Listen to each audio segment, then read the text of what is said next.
Metode earned value salah. Tonton sampai selesai, kenapa saya bilang earned value salah. Halo, saya Safriandi, saya pemilik akun Facebook bernama MS Project ala Safriandi. Di sana saya banyak membahas proyek dengan gaya Safriandi. Peringatan, semua materi yang saya bahas adalah ala Safriandi. Jika berbeda dengan yang orang lain ajarkan dan penonton menganggap ini tidak benar, silakan abaikan materi ini. Metode earned value menurut saya salah. Metode evaluasi biayanya tidak clear. Metode evaluasi waktunya tidak oke. Ya, kita mulai dulu penjelasan tentang Gantt chart. Henry Laurent Gantt yaitu insinyur mekanik yang menciptakan peta Gantt chart. Gantt chart hanya berisi jadwal waktu, kapan mulai, kapan selesai. Kurva S dikembangkan oleh Jenderal Warren T. Hannum. Kurva ini terbentuk dari kumulatif total biaya per periode waktu. Ini adalah kumulatif dari biaya yang dipersentasikan.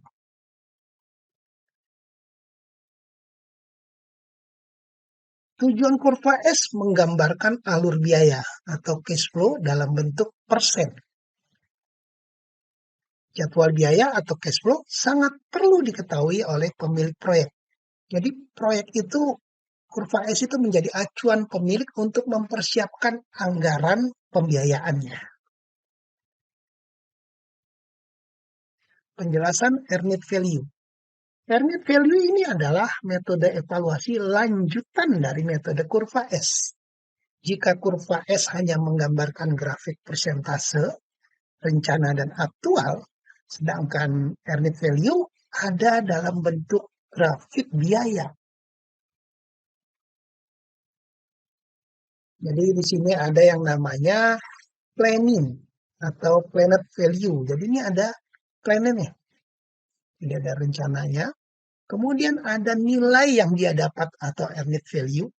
Lalu kemudian ada yang namanya biaya yang dikeluarkan untuk menyelesaikan evaluasi sampai tanggal tracking ini. Jadi BCWS atau sekarang lebih dikenal dengan PV, BCWP itu EV, ACWP atau yaitu AC, schedule varian dan cost varian. Jadi ini schedule varian itu perbedaan antara planning dengan yang dia dapat. Sedangkan cost varian itu yang dia dapat dengan duit yang dia anggarkan atau yang dikeluarkan. Ada indikator dari earned value, namanya cost performance index. Rumusnya adalah earned value dibagi actual cost. Sedangkan schedule performance index atau SPI, rumusnya adalah EV dibagi PV. Jika CPI-nya itu lebih besar dari 1, maka dinyatakan hemat. Jika CPI-nya sama dengan 1, itu sesuai anggaran. Jika CPI-nya lebih kecil dari 1, berarti terjadi pemborosan. Sedangkan schedule performance index atau SPI, jika dia lebih besar dari 1, di sini dinyatakan lebih cepat. Sedangkan SPI sama dengan 1, berarti sesuai jadwal. Sedangkan SPI di bawah 1 atau lebih kecil dari 1, itu dinyatakan terlambat. Kita tahu di proyek itu ada 2 anggaran.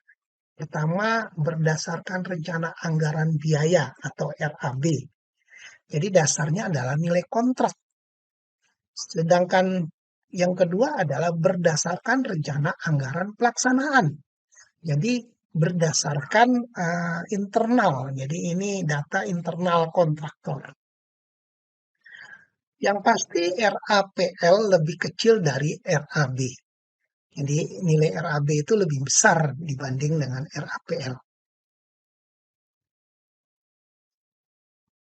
Lalu apakah CPI dihitung berdasarkan RAB atau berdasarkan RAP? Nah ini pertanyaannya.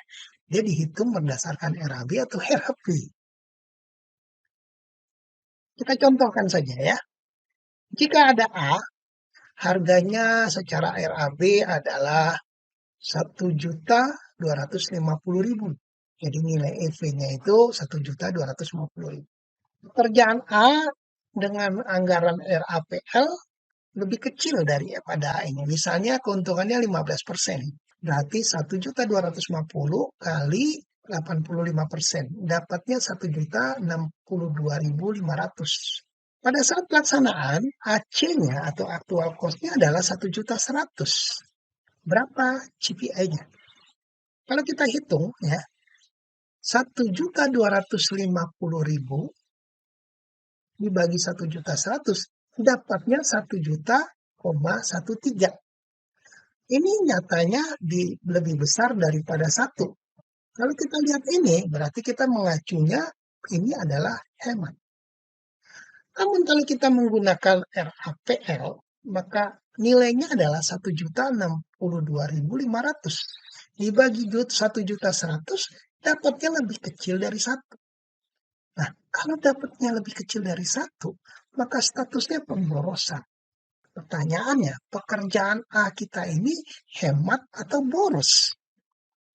Maka kita harus nyatakan dulu EV-nya itu berdasarkan nilai RAB atau berdasarkan nilai RAPL. Ya, kembali ya, kita contohkan lagi. Ini ada RAB 100. RAP-nya, RAPL-nya 85. Kenapa? Karena ada keuntungan 15%. Jadi keuntungan ini tidak selalu 15 ya, tergantung bagaimana kontraktor menentukan. Maka standar CPI untuk RAPL adalah 85/85 atau nilainya 1. Sedangkan standar CPI untuk RAB 100 bagi 85 atau 1.176. Jadi kalau ditabelkan jadinya kayak gini nih. Kalau berdasarkan RAP, CPI lebih besar dari 1, CPI sama dengan 1, CPI lebih kecil dari 1. Tapi kalau berdasarkan RAB, CPI lebih besar dari 1.176, maka dinyatakan hemat. CPI lebih sama dengan 1,176, baru sesuai anggaran. CPI lebih kecil dari 1,176, dinyatakan boros. Oke, kembali lagi ke contoh tadi ya. Jika A itu RAB-nya 1.250.000 dengan RAPL-nya 1.250.000 kali 85%, yaitu 1.062.500. Nah, kalau AC-nya aktual cost-nya 1.100.000, berapa CPI-nya? Jadi kalau kita hitung, dapatnya seperti ini. Dengan RAB, jadi earned net value-nya itu menggunakan RAB ya, dapatnya adalah ini. Kita dapat 1.13. 1.13 ini kalau kita lihat di sini itu boros. Kalau dinyatakan dengan RAPL 1.262.500 dibagi 1.100.000 dapatnya lebih kecil juga dari 1. Berarti boros. Berarti ini dia. Masalahnya nilai RAPL dan aktual cost itu menjadi rahasia kontraktor. Jadi sebenarnya kita nggak akan dapat nilai RAPL. Itu rahasia mereka. Lalu kita juga nggak akan dapat AC-nya, aktual cost-nya. Karena mereka nggak mau memberitahu hal ini. Estimasi biaya akhir. Prediksi biaya penyelesaian akhir proyek itu rumusnya ada yang namanya estimate to complete. Ya, rumusnya adalah BAC, budget at cost, dikurang EV dibagi cost performance index. Sementara estimate at complete-nya itu rumusnya adalah ETC ditambah AC. Yuk kita buktikan dengan Microsoft Project. Pembuktian dengan MS Project. Yuk kita masuk ke Microsoft Project. Oke, di sini saya sudah membuat file ya untuk sebagai pembuktian apakah CPI dan SPI ini benar gitu ya. Saya jelaskan dahulu ya, di sini saya menggunakan metode MS-PAS, di mana metode MS-PAS itu volumenya ini, dan dia nantinya akan mengeluarkan progres. Jadi ini ada progres ya. Progres ini metode yang saya kotak-atik sehingga jadinya seperti ini. Banyak yang menggunakan ini sebetulnya sekarang. Tabel RAB-nya. Di sini kalau saya rubah volume, nantinya juga jumlah harganya berubah ya. Kalau jumlah harganya saya rubah, ini nanti jumlah total harganya berubah. Nah, ini sudah dimasukin sumber dayanya. Sumber dayanya ini terdiri dari, ini pekerjaan A ya, saya rubah jadi material A. Jadi ada material, ada upahnya. Sehingga totalnya adalah sama. Berapa di harga satuan, jumlah harga, berapa juga di cost. Nah, apakah ini data RAB atau RAP? Ya, prinsipnya di sini adalah ini yang dianggarkan. Nah, saya anggap ini menggunakan RAP, tapi tabelnya tetap tabel RAB. Durasinya juga sudah saya buat, predecesornya juga sudah dibuat. Lalu saya masukkan di sini SPI, CPI, di mana nanti kita akan cek ini. Di sini sudah ada dashboardnya, ada kurva S-nya. Durasi kontraknya dalam 42 hari. Penggunaan durasinya masih 0. Sisa durasinya 42 kurang 0 berarti 42. Oke, kita akan lakukan set baseline. Ya, set baseline. Nah, kelihatan teman-teman di sini kurvanya atau chartnya ini menjadi dua. Ya, ada warna abu-abu dan warna merah atau warna biru. Kita pindah ke progress dulu. Coba teman-teman lihat ya, progres rencananya masih 0. Kemudian kita akan lakukan penentuan kapan kita mengevaluasi. Saya di sini ambil status date, lalu saya evaluasi di tanggal 9. Otomatis nanti akan keluar satu garis warna merah, di mana merah ini adalah tanggal kita akan mengevaluasi schedule kita. Di sini juga keluar angka bobot. Jadi sampai tanggal 9 ini harusnya bobotnya adalah 12,55. Harusnya bobotnya adalah 12,55. Ini dia. Di mana A 1,31 harusnya berarti sudah selesai ya, karena ini sudah sama. Berarti A harusnya sudah selesai, G juga harus selesai. Nah ini. Tapi untuk L itu bobotnya 8, tapi di sini baru 0,94. Kemudian Q juga 0,78, tapi di sini baru 0,52. Oke ya. Nah, ini kan baru rencana. Aktualnya gimana? Nah, kita akan masuk ke aktual ya. Saya bagi dua layarnya. Di sini ada task use, di sini ada A. Nah, di sini kita akan lihat volumenya adalah 32. Ini saya tukar tracking aja ya. Ini tabel trackingnya. Durasinya adalah 5. Berarti 32 dibagi 5. Jatuhnya adalah 6,4. Kita akan lakukan tracking. Pertama persiapan. Ya, persiapan kita anggap saja nggak ada masalah ya. Karena memang persiapan ini tujuannya untuk mendapatkan dashboard ini nih, durasi yang sudah digunakan. Jadi kalau misalnya persiapan ini kita mark on track, dia akan terisi sampai tanggal 9. Efeknya adalah di sini akan tertulis sudah 9 hari penggunaan waktunya. Sehingga sisanya adalah 33. Nah, 9 dibagi 42 nanti keluarnya adalah 21,34 persen durasi yang sudah digunakan. Oke, kita masuk ke sini. Untuk A, harusnya kan mulainya tanggal 1. Harusnya mulainya tanggal 1. Misalnya kita bilang ini tidak tanggal 1, tapi mulainya tanggal 2. Berarti mundur kan? Iya, mundur. Ini saya sembunyikan saja. Sini saya masukin SPI, dan CPI. Ya, sini ya kelihatan CPI. Pekerjaan A ini mundur.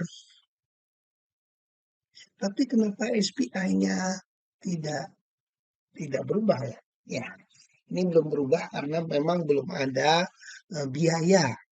Jadi walaupun dia mundur, SPI tidak melihat ini terlambat karena belum ada biayanya.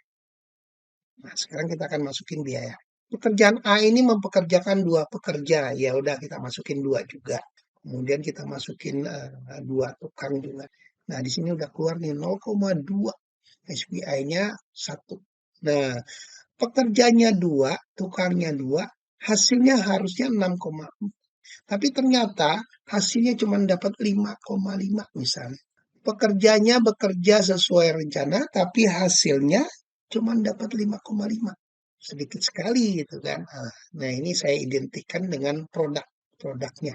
Ya, di sini keluar CPI-nya lebih besar dari 1, SPI-nya lebih kecil dari 1.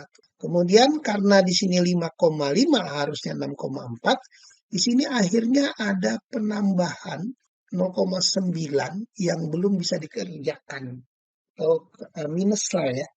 Minus 0,9 dan statusnya masuk di tanggal 7. Oke, kita lanjut ya. Tanggal 3 kita anggap aja ini 3 orang. Jadi orangnya lebih banyak masuk.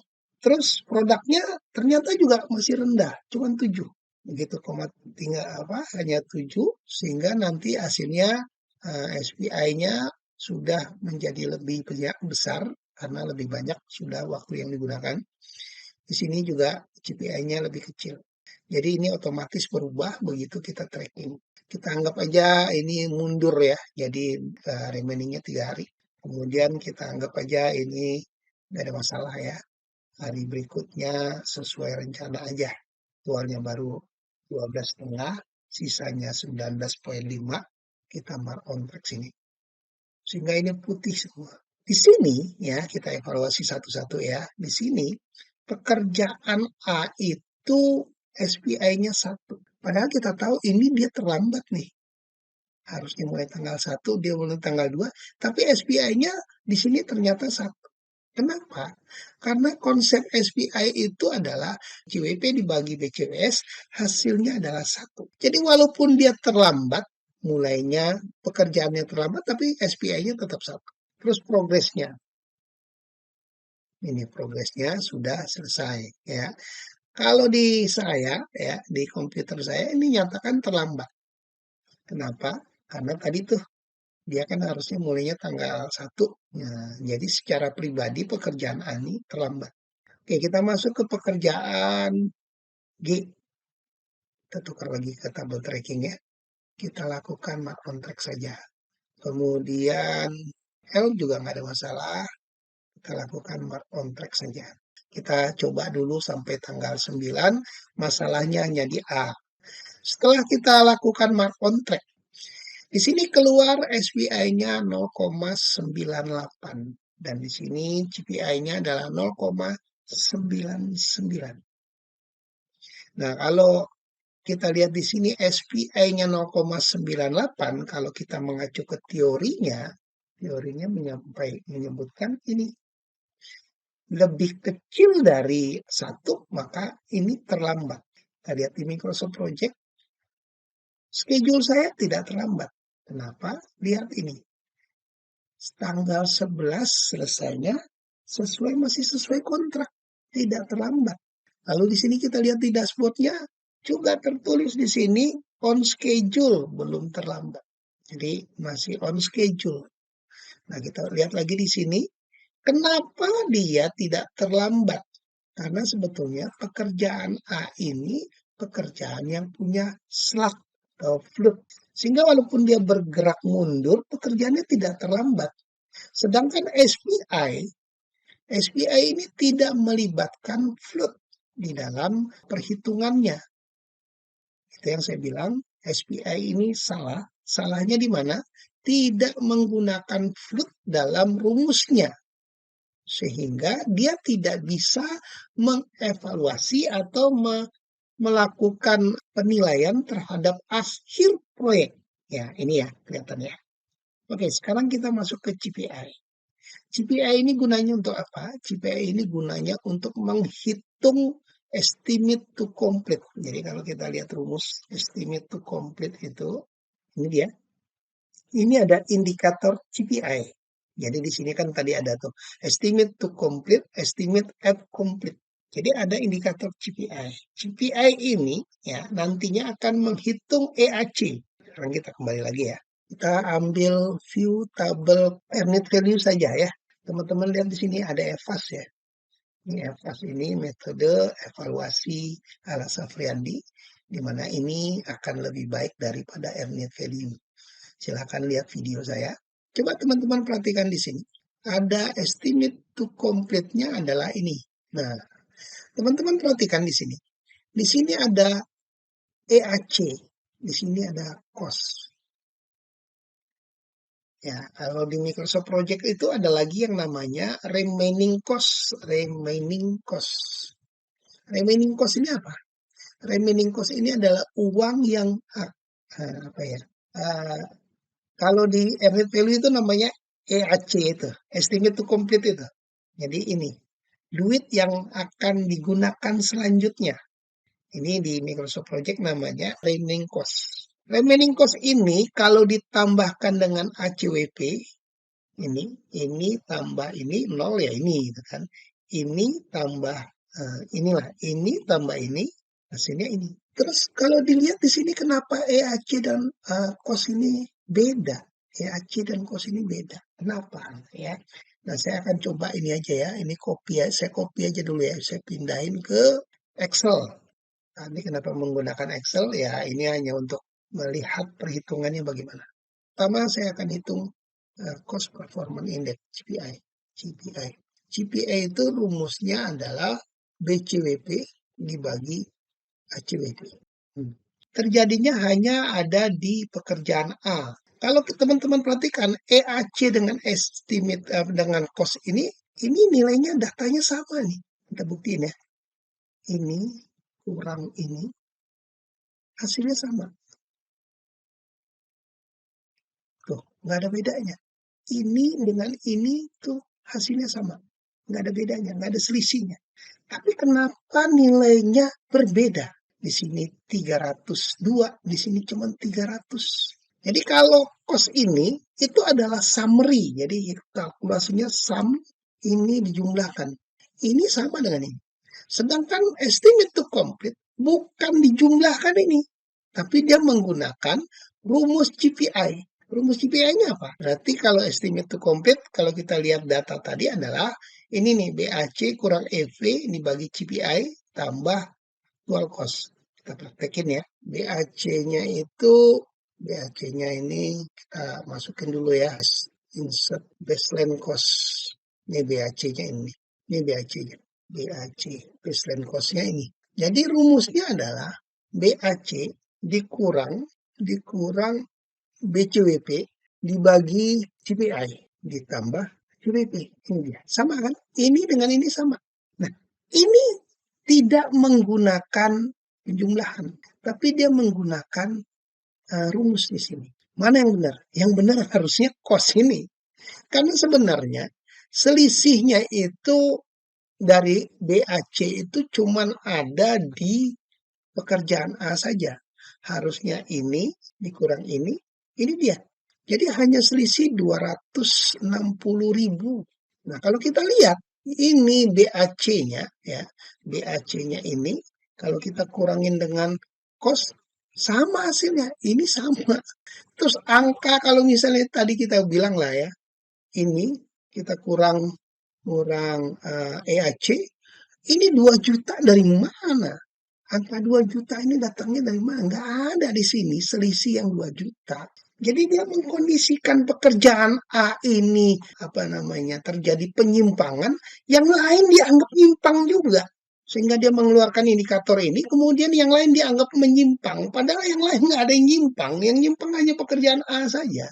Jadi itu yang saya meragukan. EAC ini tidak clear menghitungnya benar gitulah ya. Kenapa? Karena dia menggunakan cost performance index yang mengkalkulasi penyimpangan A berefek juga dengan pekerjaan yang lain gitu.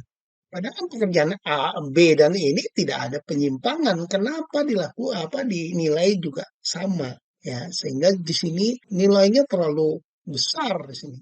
Padahal penyimpangan hanya 260 saja. Nah, di sini saya nggak menggunakan EAC. Karena EAC ini ya tadi hitungannya nggak jelas. Saya menggunakan nilai cost sebagai biaya akhir. Jadi kalau kita lihat juga di sini statistik ya.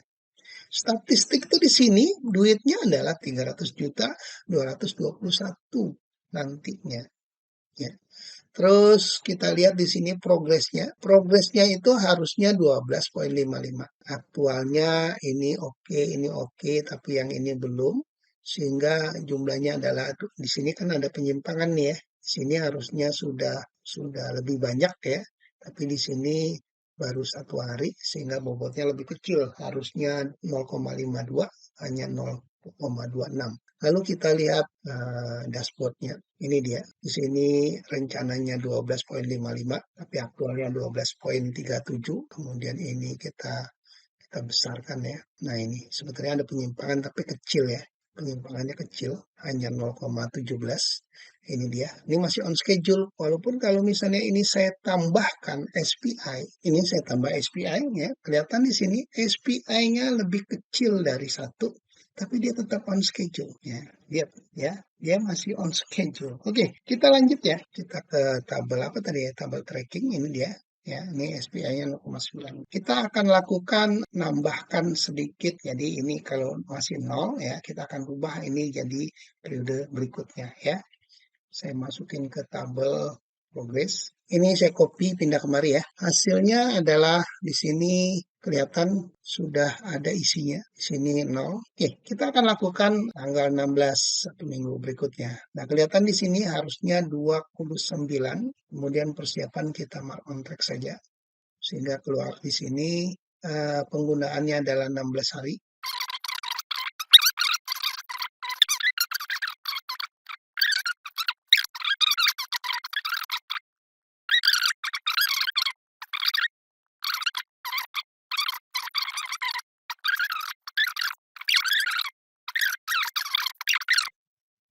Nah, kelihatan di sini CPI-nya lebih besar dari 1 ya, bahkan di sini 1,5 gitu kan. Nah, misalnya kita remaining-nya kita turunkan lah ya. Kita turunkan, maka ini juga akan menjadi lebih besar. Nah, di sini kelihatan SPI-nya sudah lebih besar dari 1. Nah, misalnya kita lakukan ini juga mark on track saja. Untuk D. Nah, untuk D ini saya akan mundurkan. Jadi tidak lagi dimulai tanggal 12, tapi kita mulainya tanggal 13 misalnya. Ya, ini mundur kan? Lalu kita mark on track. Lihat ini mundur tapi di mark. Kelihatan di sini 1,11. Tapi kalau kita lihat di schedule kita ini terlambat. Jelas-jelas di teorinya, jika dia lebih besar dari 1, pekerjaannya cepat. SPI di sini lebih besar dari 1, tapi pekerjaan kita terlambat. Lihat ini, dashboard kita terlambat 1 hari, padahal SPI-nya lebih besar dari 1. Ya, lihat ini, terlambat 1 hari. Kesimpulannya, kembali lagi, SPI ini tidak bisa menjadi acuan untuk menilai terlambat atau tidak terlambat. Karena dia berdasarkan biaya, bukan berdasarkan waktu. CPI juga tidak bisa digunakan untuk mengestimasi akhir karena uangnya akan berbeda ya. Kita lihat tadi ya di mana tadi ya. CPI-nya 103. Demikian dulu saya Sapriandi mengajak ayo pindah dari Excel menuju Microsoft Project. Ayo kita move on. Indonesia dibangun oleh Indonesia, oleh bangsa Indonesia, oleh tangan Indonesia, bukan orang luar. MS Project Ala Safriandi, MS Pas Papi demi Indonesia, khususnya dunia konstruksi berkualitas secara manajemen. Terima kasih.